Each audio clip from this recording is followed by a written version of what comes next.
आइए भक्तों, आज सुनते हैं शनिवार व्रत की कथा। तो एक बार बोलिए प्रेम से शनि महाराज की जय। एक समय की बात है, सभी नवग्रह सूर्य, चंद्रमा, मंगल, बुध, बृहस्पति, शुक्र, शनि, राहु और केतु में विवाद छिड़ गया। विवाद का कारण था कि इनमें से सबसे बड़ा कौन है। कोई निर्णय न होने पर सभी देवराज इंद्र के पास निर्णय कराने पहुँचे। इंद्र किसी एक का पक्ष नहीं ले सकते थे, इसीलिए उन्होंने निर्णय देने में अपनी असमर्थता जताई। परंतु उन्होंने उन सबको पृथ्वी पर राजा विक्रमादित्य के पास जाने की सलाह दी, क्योंकि राजा विक्रमादित्य अति न्यायप्रिय थे। इंद्र ने कहा कि वे ही इसका निर्णय कर सकते हैं। इंद्र की सलाह से सभी ग्रह एक साथ राजा विक्रमादित्य के पास पहुँचे और अपने आने का कारण बताया। राजा इस समस्याओं से अति चिंतित हो उठे, क्योंकि वे जानते थे कि अगर उन्होंने किसी एक को बड़ा बताया तो बाकी ग्रह कुपित हो उठेंगे। तब राजा को एक उपाय सूझा। उन्होंने सुवर्ण, रजत, कश्य, पीपल, सीसा, रंगा, जाष्टा, अभर्ग और लोहे से 9 सिंहासन बनवाए और उन्हें इसी क्रम से रख दिया। राजा विक्रमादित्य ने उस सब से निवेदन किया कि आप सभी अपने सिंहासन पर स्थान ग्रहण करें। जो भी अंतिम सिंहासन पर बैठेगा वही सबसे छोटा होगा। लोहे सिंहासन सबसे अंत में था, इस अनुसार लोहे सिंहासन पर बैठने वाला सबसे छोटा होगा। शनि देव सबसे अंत में लोहे सिंहासन पर बैठे, तो इसीलिए वही सबसे छोटे कहलाए। शनि देव को लगा कि राजा ने यह जानबूझकर किया है, इसीलिए उन्होंने कुपित होकर राजा से कहा, राजा तू मुझे नहीं जानता। सूर्य एक राशि में 1 महीना, चंद्रमा 2.25 महीना, 2 दिन, मंगल 1.5 महीना, बृहस्पति 13 महीना, वह बुध और शुक्र 1 महीने विचरण करते हैं, परंतु मैं 2.5 से 7.5 साल तक रहता हूँ। शनि देव क्रोधित होकर कहने लगे कि श्री राम की 7.5 आने पर उन्हें वनवास हो गया। रावण 7.5 आने पर वह वानरों की सेना से परास्त हो गया। अब तुम सावधान रहना। ऐसा कहकर शनि देव वहाँ से चले गए। इसके बाद अन्य देवताओं ने भी वहाँ से प्रस्थान कर लिया। कुछ समय बाद राजा की 7.5 आई, तब शनि देव घोड़े के सौदागर बनकर वहाँ आए। किसी ने राजा को सूचना दी कि कोई घोड़े का सौदागर आया है तथा उसके पास जो घोड़ा है वह बहुत बढ़िया है। राजा ने यह समाचार सुनकर अपने अश्वपाल को उस सौदागर से घोड़े खरीदने का आदेश दिया। अश्वपाल ने कई अच्छे घोड़े खरीदे। वह एक सर्वोत्तम घोड़े को राजा को सवारी हेतु दिया। राजा जैसे ही उस घोड़ा पर बैठा, वैसे ही वह घोड़ा भागकर वन की ओर चल गया। वन में काफी अंदर पहुंच वह घोड़ा गायब हो गया और राजा भूख प्यास जंगल में भटकता रहा। भटकते भटकते राजा को बेहद प्यास लगी। तब एक ग्वाले ने उसे पानी पिलाया। राजा ने प्रसन्न होकर उसे अपनी अंगूठी दे दी। वह अंगूठी देकर राजा आगे चल दिया और एक नगर में पहुंचा। वहां उसने अपना नाम उज्जैनी निवासी बिका बताया। वहां एक सेठ की दुकान से उसने जल इत्यादि पिया और कुछ विश्राम भी किया।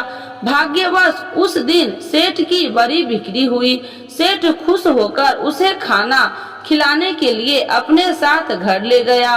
वहां उसने एक खूंटी देखी जिस पर एक हार टंगा था। राजा ने देखा कि खूंटी उस हार को निगल रही है और थोड़ी देर में पूरा हार गायब हो गया। सेठ ने समझा कि बीका ने हार चुरा लिया।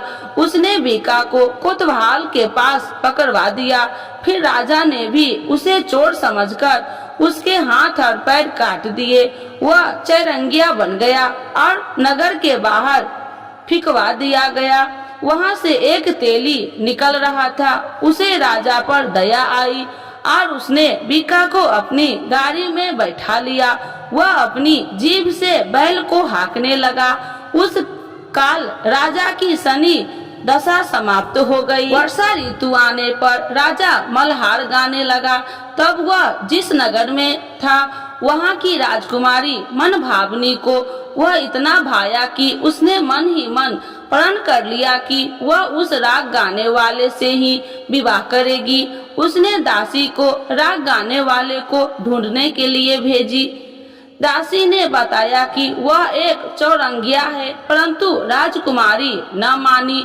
अगले ही दिन से राजकुमारी अनशन पर बैठ गई कि विवाह करेगी तो उसे सबने बहुत समझाया, पर फिर भी जब वह न मानी तो राजकुमारी के पिता ने उस तेली को बुलावा भेजा और विवाह की तैयारी करने को कहा। फिर उसका विवाह राजकुमारी से हो गया। एक दिन सोते हुए स्वप्न में शनि देव ने राजा विक्रमादित्य से कहा, राजन, देखा तुमने मुझे छोटा बताकर कितना दुख झेला है।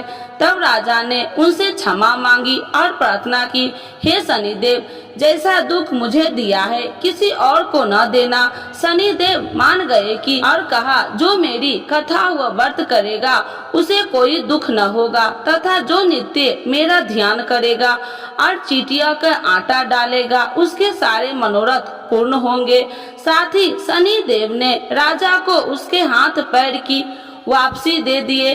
प्रातः आँख खुलने पर राजकुमारी ने जब राजा को देखा तो आश्चर्यचकित रह गई। बीका ने उसे बताया कि वह उज्जैनी का राजा विक्रमादित्य है। सभी अत्यंत प्रसन्न हुए। सेठ ने जब यह सुना वह पैर पर गिरकर क्षमा मांगने लगा। राजा ने कहा कि वह तो शनि देव का कोप था, इसमें किसी का कोई दोष नहीं। सेठ ने फिर भी निवेदन किया कि मुझे शांति तब ही मिलेगी जब आप मेरे घर चलकर भोजन करेंगे। सेठ ने अपने घर कई प्रकार के व्यंजन से राजा का सत्कार किया। साथ ही सबने देखा कि जो खूंटी हार निकल गई थी वही उसे उगल रही थी। सेठ ने अनेक मनोहर देख राजा का धन्यवाद किया और अपनी कन्या श्री कन्वरी से शादी करने का निवेदन किया। राजा ने सहर्ष स्वीकार कर लिया। कुछ समय पश्चात राजा अपनी दोनों रानियां मन भावनी और श्री कन्वरी को उज्जैनी नगरी के लिए निकल पड़े। वहां नगर वासियों ने सीमा पर ही उनका स्वागत किया। सारे नगर में दीपमाला हुई, सबने खुशी मनाई। राजा ने घोषणा किया कि मैंने शनि देव को सबसे छोटा बताया था, जबकि असल में वही सर्वोपरि है। तब से सारे राज्य में शनि देव की पूजा और कथा नियमित रूप से होने लगी। सारी प्रजा ने बहुत समय खुशी और आनंद के साथ बिताया। जो कोई शनि देव की इस कथा को सुनता है या पढ़ता है उसके सारे दुख दूर हो जाता है। तो एक बार बोलिए प्रेम से शनि महाराज की जय। आरती श्री शनि देव की जय। जय श्री शनि देव भक्तन हितकारी, सूरज के पुत्र प्रभु छाया महतारी। जय जय श्री शनि देव भक्तन हितकारी, सूरज के पुत्र प्रभु छाया महतारी। श्याम अंग्र वक्र दृष्टि चतुर्भुजाधारी, श्याम अंग वक्र दृष्टि चतुर्भुजाधारी। नीलांबर धार नाथ गज की असवारी, नीलांबर धार नाथ गज की असवारी। जय जय श्री शनि देव भक्तन हितकारी, सूरज के पुत्र प्रभु छाया महतारी। क्रीट मुकुट शीश सहज दीपत है लीलारी, क्रीट मुकुट शीश सहज दीपत है लीलारी। मुक्तन की माल गले शोभित बलिहारी, मुक्तन की माल गले शोभित बलिहारी। जय जय श्री शनि देव भक्तन हितकारी, सूरज के पुत्र प्रभु छाया महतारी। मोदक और मिष्ठान चढ़त पान सुपारी, मोदक और मिष्ठान चढ़े चढ़ती पान सुपारी। लोहा तिल तेल उड़द महर्षि है अति प्यारी। लोहा तिल तेल उड़द महर्षि है अति प्यारी। जय जय श्री शनि देव भक्तन हितकारी। सूरज के पुत्र प्रभु छाया महतारी। देव धनुज ऋषि मुनि सुमरत नर नारी।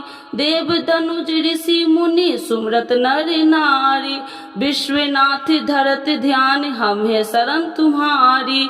विश्वनाथ धरत ध्यान हम है शरण तुम्हारी।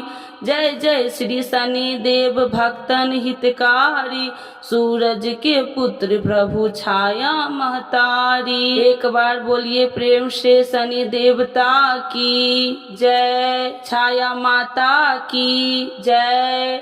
सूर्य भगवान की जय।